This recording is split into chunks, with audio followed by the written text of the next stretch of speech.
Got two good news, guys. First of all, I am now finished with final exams. Hooray!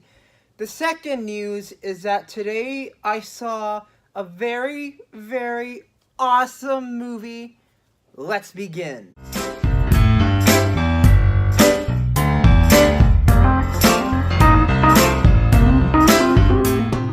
So Fridays are really cool, and I enjoy watching movies on Friday. But this movie that I saw was one that was very inspirational and incredibly awesome, and I'm very proud to say that the movie I saw today was Spider-Man Into the Spider-Verse. Spider-Man Into the Spider-Verse is a 2018 Sony Pictures animated film, and it is a movie about this teenage kid named Miles Morales. He's a kid that lives in the city of New York, in the neighborhood of Brooklyn, and he goes to this type of boarding school where he has to wear a uniform and stuff like that. Until one day he gets bitten by a radioactive spider. And once he gets bitten by the spider, it's kind of like in the Spider-Man story, he develops his spider power, and he begins to build up this new type of character of being this next Spider-Man of New York City. Until he realizes that he's not the only person around that's just Spider-Man. There's the original Spider-Man who's Peter Parker, and there's other Spider people from these other universes of comic books. Once he realizes that there are other characters that have spider powers just like him, as well as Peter Parker, they begin to form this type of spider team and eventually go against the ultimate antagonist of the film, which I will not spoil. But that is all I'm going to say for the plot and story of this movie, because I want people to go into this movie as empty-minded as they can. Now, first of all, this movie is also based off of the comic books of Miles Morales, who was a new type of Spider-Man character added in the year 2011, about 7 years ago, by the late Stan Lee. And basically what this movie does is that it's based off of his experiences of how he becomes another type of Spider-Man in another universe, as well as how these other Spider people evolve into his universe. And for my reaction to this movie, OMG, this was fantastic. I mean, this has to be one of the best Spider-Man movies that we have gotten in years. This is a movie that really did remind me of why I love Spider-Man in the first place. It had the feel that Spider-Man was really going for from the comic books, as well as what Sam Raimi gave us in the early 2000s with Spider-Man's 1, 2, and 3, and as well as the other movies like Homecoming and stuff like that.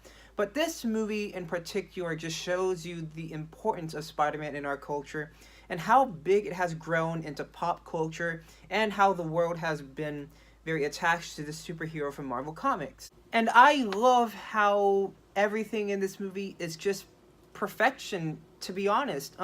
The animation by Sony Animation, it has to be one of the most beautiful animation I have seen in an animated film, period. And it does mix in 2D and 3D and blends it in together. And basically when I saw this, it's like there's a 3D figure and then there's 2D, but this movie does know how to blend them in together and mixing them into its environment. And also this movie uses so many colors. When you see the colors in this movie, you just realize that it's almost like the way that they animated it is like a rainbow, and from the way the animation is with the 2D, 3D animated and blended together, it does have a comic book feel. This movie is another true definition of what it means to be a comic book film.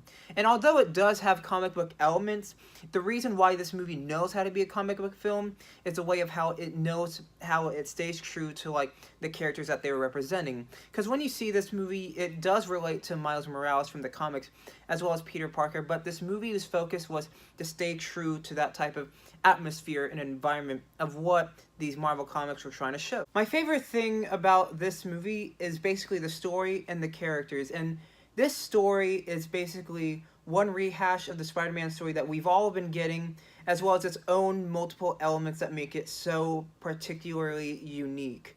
And that is a movie I have to give the ultimate praise for, is just the way how it handled the story. Because you can go from one story that's been used over and over again of an origin story of okay, this person got bitten by a spider, but then later it goes all maximum when you add in these new characters, and when this person gets into this new environment of being, this type of Spider-Man type of person, he eventually meets people that are just like him, that went through the exact same thing. And it's a thing that really, really impressed me as I watched this film. And once you get to know all these other new characters, you really get into their background. And each character introduced in this film is very awesome. And each character also gets a laugh. There is humor in this movie, and the humor is not forced. It just feels perfect for a comic book environment. And when I saw it in theaters, I just laughed so hard.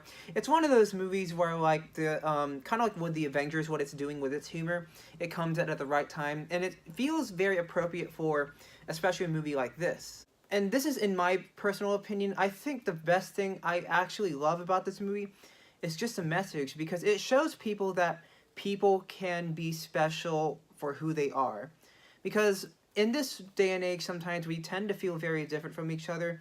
But the moment I saw this movie, I realized that being different is basically the greatest gift that you can ever ask for. Because when you feel different and you have all these gifts that other people don't have, you can use that gift in order to, like, solve problems that other people don't know how to, and you could ultimately be the hero of the day. And I believe that is what Spider-Man Into the Spider-Verse is trying to portray, because when you have a character like Miles Morales, he feels completely different, just like how Peter Parker is, but it's trying to show you that different people, or people who feel like outcasts in our society, they're the ones who eventually can find ways on how to save humanity at the greatest second. And just seeing that put into film, just like how the other Spider-Man movies, especially the Sam Raimi ones with Tobey Maguire, just seeing it again on screen made me feel as if this was actually another true Spider-Man movie I needed. And it's a movie that people honestly just need to see. If there's one issue I have with the film, however, I believe it's the villain. The villain was very antagonizing and despicable in the scenes where he was in, but my biggest issue was probably the setup for this villain. The villain had motivation of why it wanted to be evil in the first place, but the way that it was set up, in my opinion, was a little weak, and we didn't get so much into the character. You understood why, and you see a little bits of hints of his origins of becoming evil, but I just feel like it could have been better, if you know what I'm saying. The movie is good with its villain, but, you know, Into the Spider-Verse is still an amazing film, but I just believe that the villain in this movie could have been handled a little better. But nevertheless, he was still awesome, and I still encourage people to see this movie. In conclusion, Spider-Man Into the Spider-Verse is a swell time. It's a movie that made me believe in comic book heroes again, as well as me wanting to be Spider-Man one day. I'm still waiting for the day for me to get spider powers so I can just swing around wherever I live, and including New York City. But out of everything I talked about, despite, you know, the flaws that I had, or just the one flaw I had, I'm gonna give Spider-Man Into the Spider-Verse a 9 out of 10. What a great score! Guys, thank you so much for watching. I had a swell time with Spider-Man Into the Spider-Verse. It's one of those movies that I actually want to see it a second time. Not kidding. Because of how fun and hilarious this movie was. And even though this movie's hilarious, it had the great humor, and it's just so inspiring. That's just all I'm going to say, because I'm just talking about my own personal views about this movie. But thank you guys for watching, and I hope to also review The Lord of the Rings, finish up the Lord of the Rings trilogy with The Two Towers and Return of the King soon to celebrate 15 years of Return of the King.